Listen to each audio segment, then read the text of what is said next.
I need to feel like you trust me, because when you don't, it sets something off in my mind where it's like, well, why should I even try?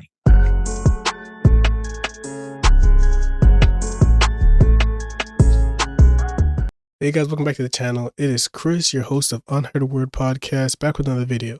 Today we'll be discussing the topic of why men shut down. When a man does not feel appreciated, he becomes a version of a man that he can give you and still survive. That version of him is silent, frustrated, sharp with his words, non-communicative, and I promise you, you will not like that version because he has to become something that he can survive in. Lack of appreciation. A man has no problem doing, sacrificing, spending for his woman, his family, anybody he's connected to, as long as that genuine appreciation is shown and reciprocated to him. And when it is not, it becomes more difficult for him to continue to make those sacrifices and provisions for that person, be it family, friend, lover, because nobody wants to feel unwanted or that their efforts are not appreciated. Last month, I made more money than I've ever made in my life. I brought home $17,000, and the way it was received wasn't the way that I would have liked it to have been received. She did say, "Good job. I'm proud of you." All of that. I did not get a kiss. I agree that not keeping tally is a great thing, but I also think that our efforts should be applauded and they should be rewarded. And uh, my gosh, you tell me I'm doing a great job and you kiss me on my neck, I'm going to go and do it 10 times again. That's my motivation. I need that. So to not do that is actually hurting us, because I will not, well, I'll still show up. I just won't show up in the way that I know I will if I feel that appreciation and that love, you know? How a person responds to me when I make a decision that's in the best interest of me, Yes. reveals to me whether or not you love me or you love what our relationship did for you. Let me tell you what typically ends up happening when you stay in a relationship with a woman who has blatantly expressed that she does not respect you. First, you will notice that she starts undermining you, not only in private, but also in public in front of others.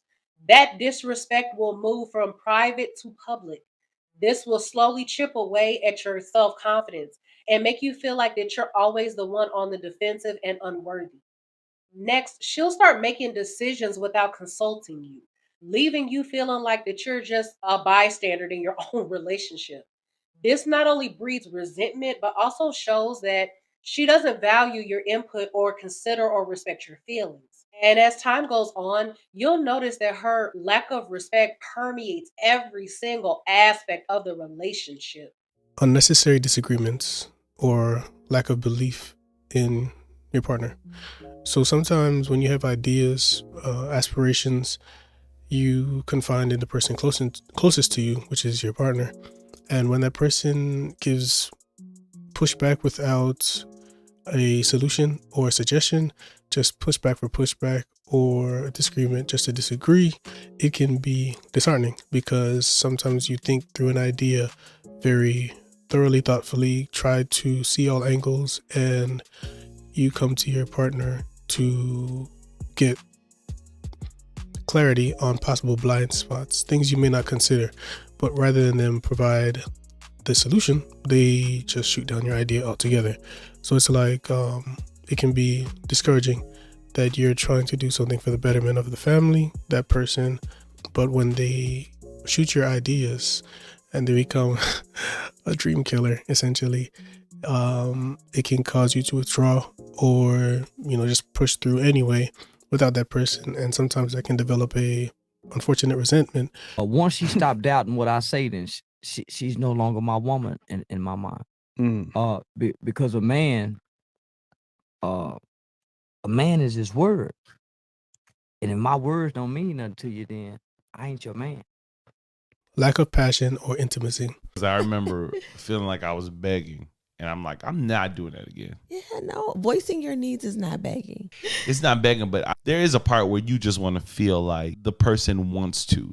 But if I need affection and it calls for this, like, sit down and let's have a meeting of the mind, just like, who wants to go through all that just to get a hug? Dang. According to Medicine Net, it says a 20-second hug reduces the harmful effects of stress, relieves blood pressure, and ensures a healthy heart. Increasing the hug ratio results in reduced blood pressure, decreased cortisol, improved healing, reduced cravings, and better immunity. The lack of touch or hugs in a relationship, it can give rise to feelings of neglect, loneliness, and emotional disconnection.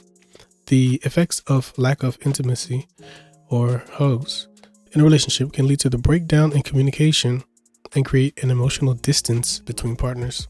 Appreciation shown through physical touch, even if it's not sexual in nature, can go a long way to reassuring the man that his efforts and his drive for the family is appreciated.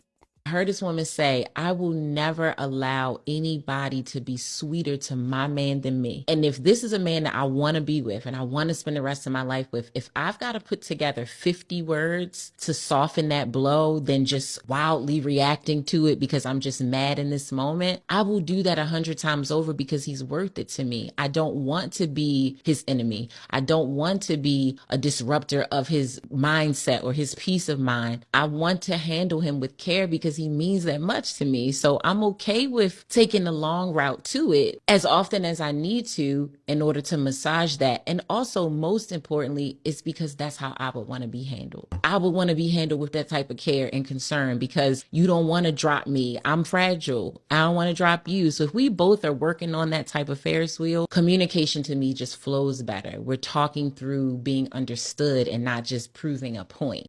Bringing negativity or using my secrets or vulnerabilities as weapons. It doesn't matter if you've been with a man 3 months, 6 months, 5 years, or 15. You have one opportunity with a man to dishonor his vulnerability. And he will never look at you the same. He may act like it. He may walk around with a smile on his face. On the inside, he's like, oh, no, I would never. He could be going through the worst thing. He'd be like, baby, how was your day? How many women on this panel right now have heard a man say, oh, it was good? I had a good day. It was all right. And on the inside, he's saying, yep, I went through a whole bunch of today, but I'm not telling you because I can't trust you with my vulnerability. So just remember that. That's a secret. Men are very, very fragile when it comes to that because it takes a lot for a man to open up to a woman, period. That's one of the greatest, I'd say, emotional betrayals a man may experience is when he shares his trauma, history, past, things that have affected him in a negative way. And you use those experiences to belittle or to emotionally harm him, be it the lack of a father, lack of a mother, illness, insecurities. You use those things to unfortunately tear him down. And once you do that to a man or your partner, sometimes there's no coming back from that. I remember years ago I worked in a call center and I had a female employee that reported to me and just very kind to me, just like the type of person you want to help win. She comes to my office, she was like, boss, can I use your phone? I was like, sure. She gets on the phone and she's like, what?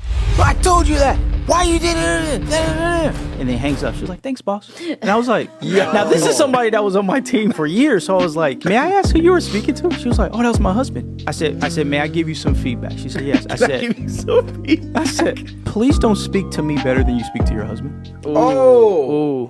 Communication. Listen, process, then respond. Remove all judgment and biases when communicating. Give each other grace and have honest dialogue. And you'll be surprised how far a hug goes. Like, comment, subscribe. I'm Chris. Till next time. Peace.